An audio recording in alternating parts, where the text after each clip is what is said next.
The night in Cadiz is not silent. It is alive with sounds that crawl under your skin. We stand on the ancient seawall as darkness completely consumes the city. The wind howls like a tortured spirit, carrying with it the salty spray of the Atlantic Ocean. The waves here are not gentle. They are violent, angry. They crash against the stones with a thunderous roar, as if trying to break down the barriers between our world and another. This is a sound that has echoed through the centuries, a constant reminder of the ocean's raw, untamed power. To stand here is to feel incredibly small, vulnerable to forces we can never hope to understand. Shadows dance in the pale moonlight, twisting into unnatural shapes in the narrow, winding alleyways. Every flicker of a distant street lamp creates a new monster, a new phantom lurking just at the edge of sight. We hear things, a faint whisper carried on the wind, too faint to understand but clear enough to make the hair on your arms stand up. The distant metallic clang of a ship's bell, even though the port is quiet. These are the sounds of a city that does not sleep. It waits. It watches. We are investigators of the paranormal, and right now, every one of our senses is on high alert. Something is here with us. We run our hands over the cold, damp stone of the city walls. The texture is rough, worn down by centuries of salt, wind and rain. But there's something else here. Scrawled into the stone, almost hidden by moss and time, are symbols. They are not modern graffiti. These markings are ancient, their meanings lost to history. They feel like warnings, desperate messages left by people who saw something, who knew the darkness that lurks just beneath the surface of this beautiful city. Every carving feels like a scar, a permanent mark left by a moment of pure terror. We are touching history, but it feels like we are touching a tombstone. Cadiz is a city of layers. On the surface, it is a sun-drenched paradise, a jewel of southern Spain. But as night falls, another layer is revealed.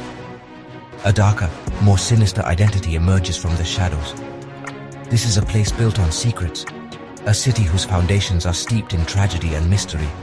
The locals feel it. The tourists feel it, even if they don't know why. It's a feeling of being watched, of not being alone.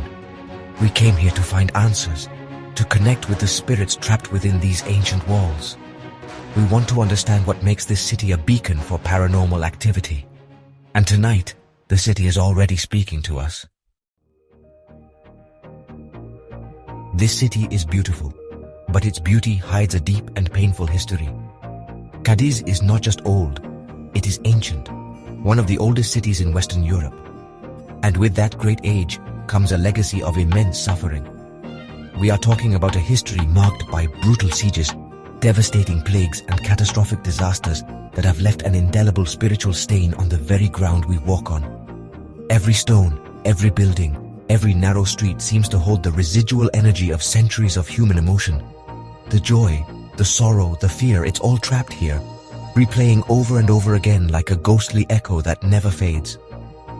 We investigate locations with dark histories because tragedy often acts as a catalyst for paranormal activity. Intense emotional events can imprint themselves onto a location, creating a kind of spiritual recording. In Cadiz, the sheer volume of these events is staggering. We are talking about countless lives lost in violent conflicts and sudden disasters.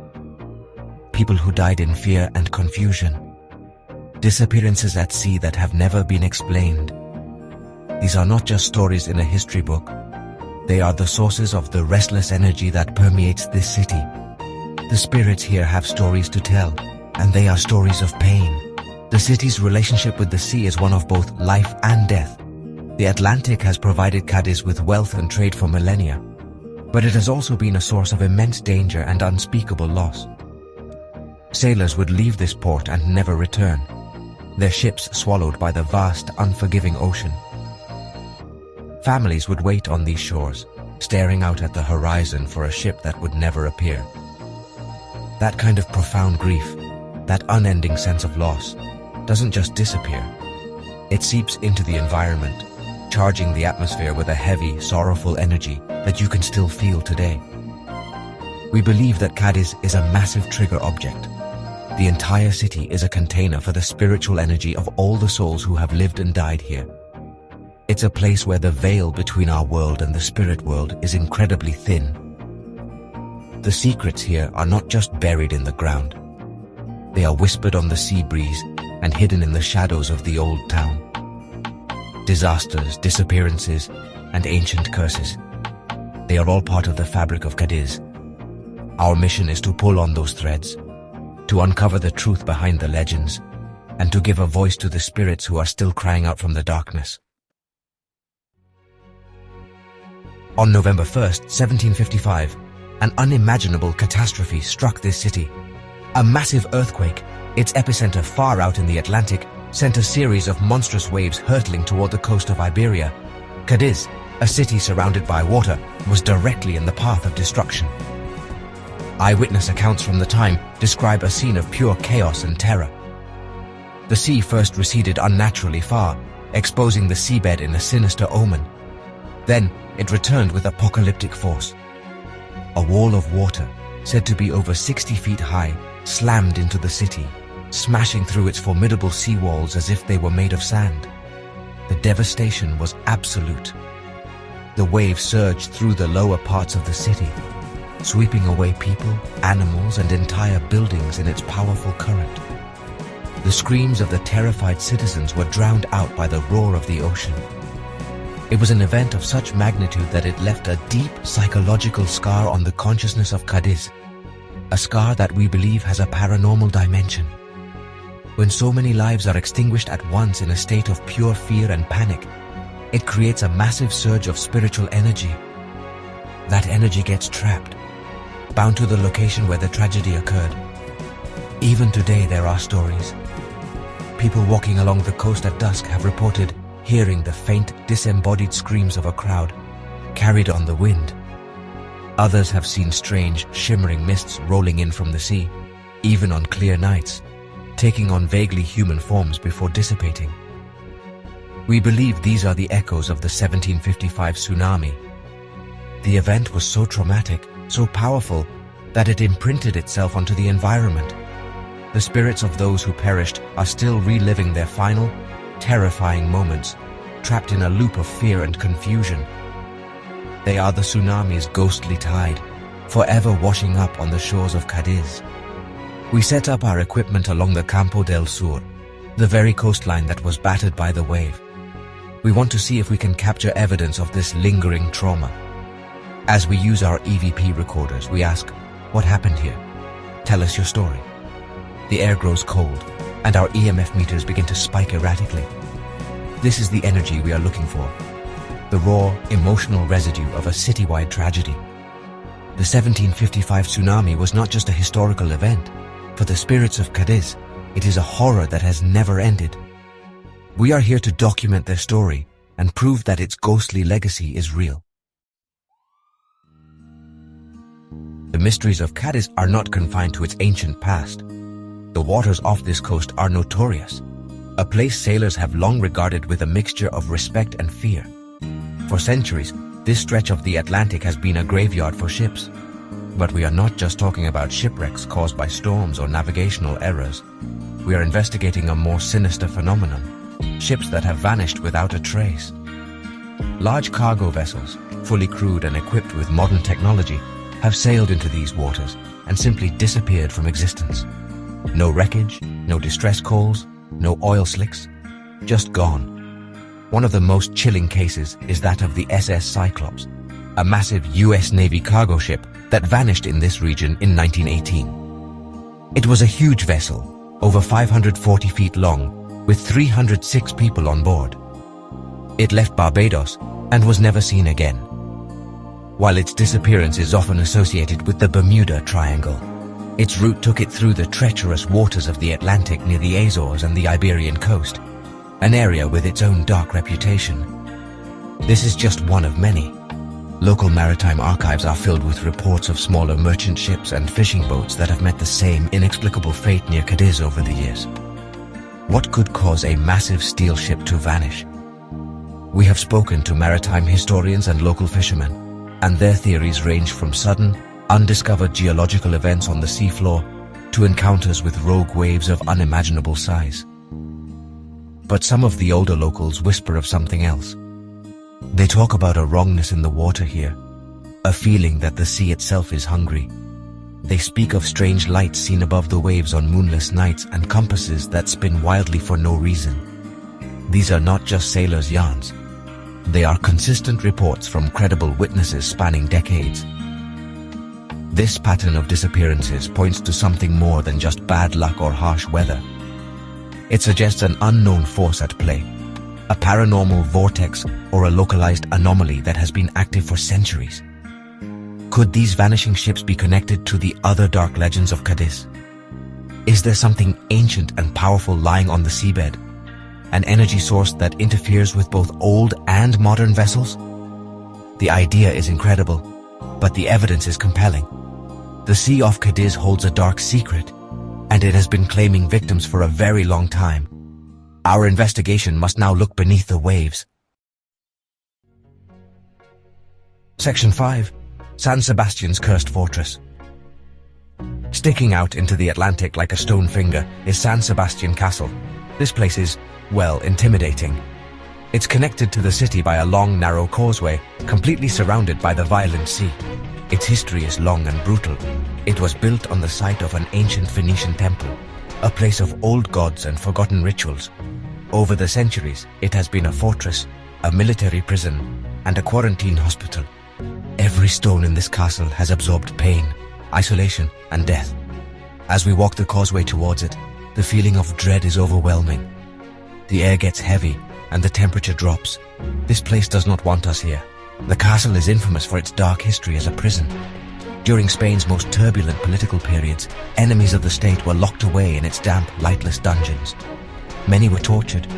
Many died here, their bodies simply thrown into the sea. The sheer amount of human suffering that occurred within these walls is immense. Local legend says that the spirits of these prisoners never left. People who have visited the castle, especially after dark, report hearing the sounds of rattling chains, agonized moans coming from the empty cells, and the feeling of being touched by unseen hands. One of the most persistent legends is that of a spectral monk who is seen walking the battlements at night. He is said to have been a prisoner who took his own life rather than face another day of torture. His dark, hooded figure is seen as a terrifying omen. Fishermen have reported seeing his silhouette against the moonlight, a lonely sentinel watching over the sea. During our lockdown in the castle, we will focus our investigation on the dungeons and the battlements, hoping to capture evidence of this tormented soul and the other spirits trapped within this cursed fortress. The energy here is thick and oppressive. It's a mixture of things. The residual energy of ancient rituals from the Phoenician temple, the pain and anger of the prisoners, and the sorrow of those who died from disease when it was a quarantine station. It's a paranormal pressure cooker. Our devices are already going wild. EMF meters are flashing red, and we've captured several EVPs that sound like whispers in Old Spanish. San Sebastián Castle is not just haunted. It is a place saturated with the darkness of its past. A stone fortress holding countless secrets and restless souls. We are about to go face to face with them. The old quarter of Cadiz, known as El Populo, is one of the oldest inhabited neighborhoods in Europe. During the day, it's a charming maze of narrow streets, sunny plazas, and, lively tapas bars. But when the sun goes down, its character changes completely. The streets become a disorienting labyrinth of shadows and silence. The high walls of the ancient buildings seem to close in on you, blocking out the sky. It's easy to get lost here, and the locals say that if you take a wrong turn, you might walk down an alley that isn't always there, or encounter souls who have been lost for centuries. These streets have honestly seen everything. They have witnessed plagues that wiped out half the population, brutal pirate raids, and the quiet desperation of poverty. Every footstep we take echoes on cobblestones that have been worn smooth by millions of footsteps before us. The spirits of those who have walked these paths are said to still linger. Residents tell stories of seeing shadowy figures darting across alleyways, of hearing the laughter of unseen children playing in empty squares, and of the overwhelming feeling of sadness that can suddenly wash over you in certain spots for no reason at all. We are told to be wary of the 𝕊𝕦𝕓𝕓𝕖, or the Goblin's Alley. It's a particularly narrow and dark passage where strange occurrences are common. The legend speaks of a mischievous and sometimes malevolent spirit that haunts this alley. People report having their coats tugged, hearing mocking whispers right in their ear, and seeing a small, fleeting shadow out of the corner of their eye. We venture into this alleyway with our cameras and recorders, and the atmosphere is immediately suffocating. The air is still and cold, and the silence is so deep it feels unnatural. This is a place where the living feel like intruders.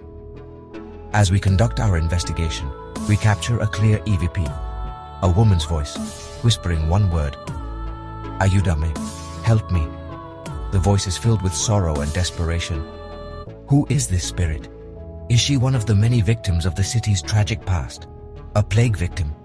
Someone lost in the tsunami? In this labyrinth of stone and shadow, there are countless lost souls. The old quarter is not just a collection of buildings. It is a living cemetery. We are walking through their world now, and they are reaching out from the darkness, desperate for someone to hear their stories. The deepest, darkest secret of Cadiz may, in fact, lie beneath the waves. Long before the Romans, before the Visigoths, the Phoenicians founded this city, calling it Gadir. They were master mariners and traders, but they also brought with them their own powerful gods and mysterious beliefs. The legends speak of two massive bronze statues of their deities, placed on pillars at the mouth of the harbor. These were not just decorations. They were powerful talismans, guardians meant to protect the city and its fleet. But they also carried a terrible curse for anyone who might defy them. The legend says that as the Phoenician civilization waned and new powers rose, the statues were lost to the sea. Some stories claim they were toppled during a great storm or an earthquake, while others whisper that the Phoenician priests themselves sank them, preferring to hide their gods in the depths, rather than let them fall into the hands of invaders.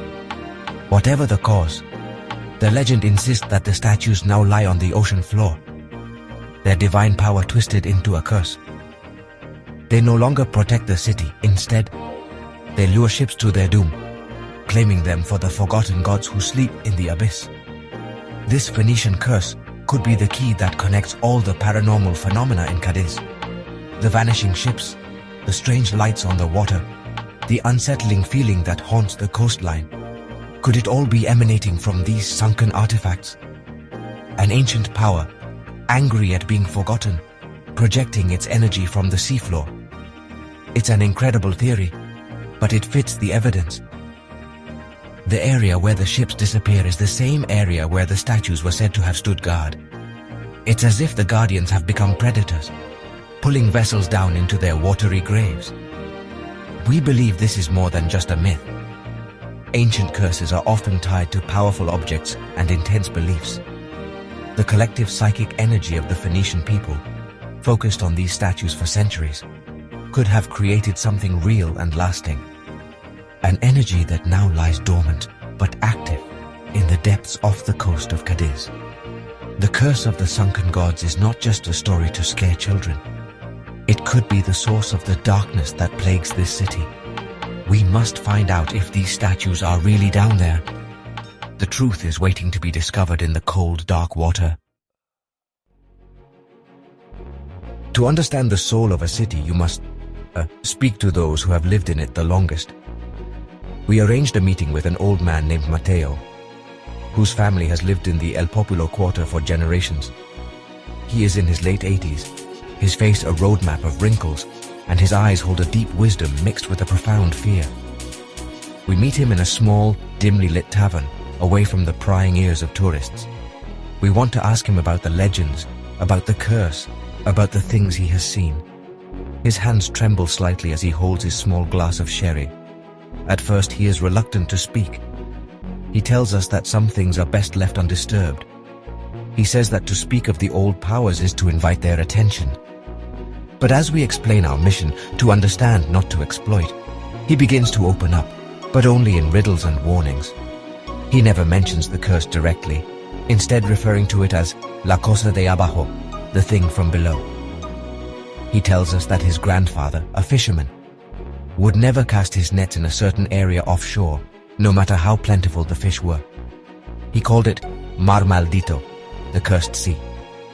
He speaks of a night, many years ago in his youth, when he and his friends were out on the sea wall during a storm. He describes seeing a strange green light pulsing deep underwater, far from the shore. It was not the light of a ship or a lighthouse. It was, he says, like a sick heartbeat coming from the depths. The sight terrified them so much that they ran and never spoke of it again. He warns us that looking for this thing is foolish. The sea keeps its secrets for a reason, he says, his voice dropping to a harsh whisper. It does not like to be disturbed. We press him for more details about the sunken statues, but he shakes his head firmly. He will not say the word Phoenician. He simply points one trembling finger down towards the floor and says, "They sleep. Do not wake them." His fear is genuine. It's a deep, primal fear passed down through generations. He knows more than he is telling us, but he is too terrified to say it. His cryptic warnings are more powerful than any direct statement. Matteo's fear confirms that we are on the right path. The secret of Cadiz is real, and it is something to be greatly feared. Our investigation has led us from haunted castles to cursed alleyways, from ancient tsunamis to modern disappearances. All threads seem to lead to one place, the seabed off the coast of Cadiz. The legend of the Phoenician curse and the sunken statues was our final avenue of inquiry.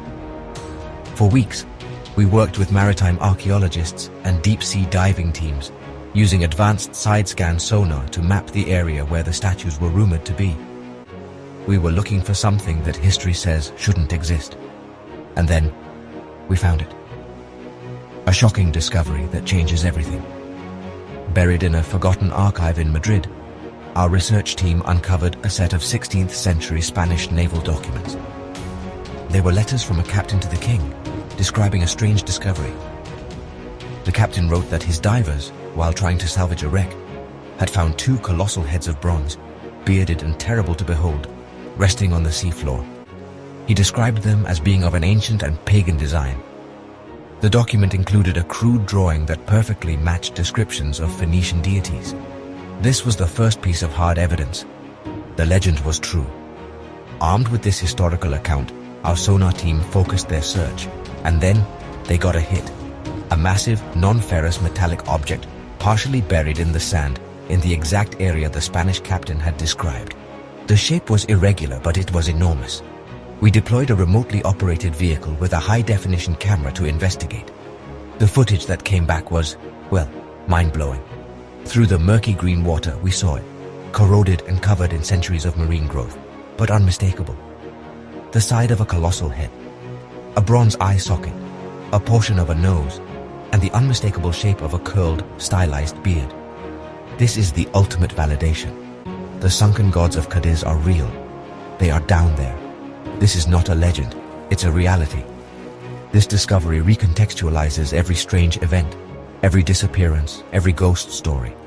A powerful ancient artifact, an object of intense ritual and belief, is sitting on the seafloor, possibly emitting a form of energy we do not understand. The Phoenician curse is not just a story, it is a tangible, physical thing. We have found the source of the darkness that has haunted Cadiz for millennia. The secret is out, and we can only wonder what will happen now that we have woken the gods who sleep in the deep.